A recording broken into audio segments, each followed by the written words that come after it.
Hello friends, welcome back to my channel the shining star. So good morning সবাইকে। তো সকাল সকাল ব্লগটা শুরু করছি। তো সকালবেলা উঠেই আমার ফার্স্ট কাজ থাকে, মানে যেহেতু এখন স্কুল টুল বন্ধ চলছে, তাই জন্য আমি একটু লেট করে উঠেছি সকালবেলা। তো সবসময় তো এরকম ঘুমানো হয় না, তো আজকে আমি একটু লেট করে উঠি, আরাম করে উঠি।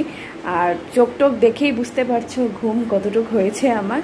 তো যাই হোক, এখন ফেস ওয়াশ করে নেব। তো ফেস ওয়াশ আমি যেটা ইউজ করি তোমাদের সঙ্গে শেয়ার করে নিচ্ছি। যেটা আমি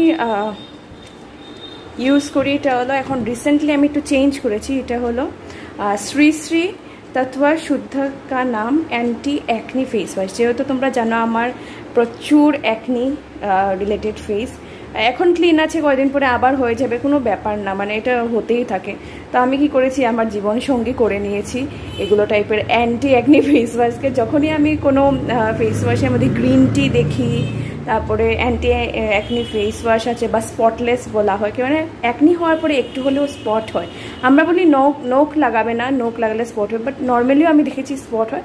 বাট হ্যাঁ, নোক লাগালে যেই স্পটটা হয় ওটা মানে অনেক দিন থাকে, আর নোক না লাগালে আর কি যেটা স্পটটা হয় ওইটা বেশি দিন থাকে না। তো এইটা আমি নিয়ে নিয়েছি। এটা রিসেন্টলি বাই করেছি, 80 রুপিস আছে, তোমরা এরকম বাই করতে পারো। আগে আমি ইউজ করতাম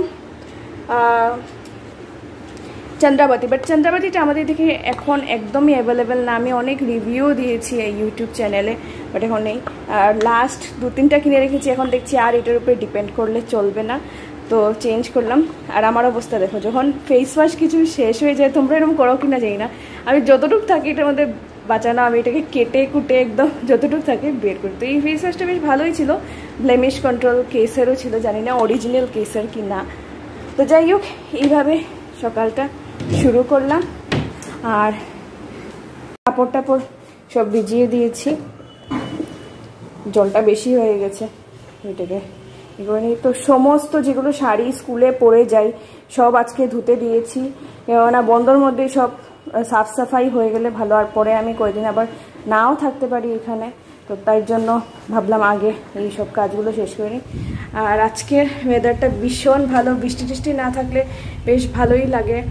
আর মনে হচ্ছে যে ফ্লাডটার যেটাই হচ্ছে এটা কমে গেলে ভালো, কেননা কত মানুষ কত প্রবলেমে আছে। আমি তো কিছু হেল্প করতে পারছি না, বাট মানে মনে ইচ্ছে তো করে হেল্প করার, যদি কোনোদিন চান্স পাই অবভিয়াসলি হেল্প করব।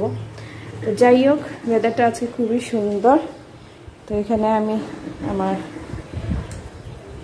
ড্রেনের কাজটা শেষ করে, ড্রেনিং হয়ে গেছে অনেকটা,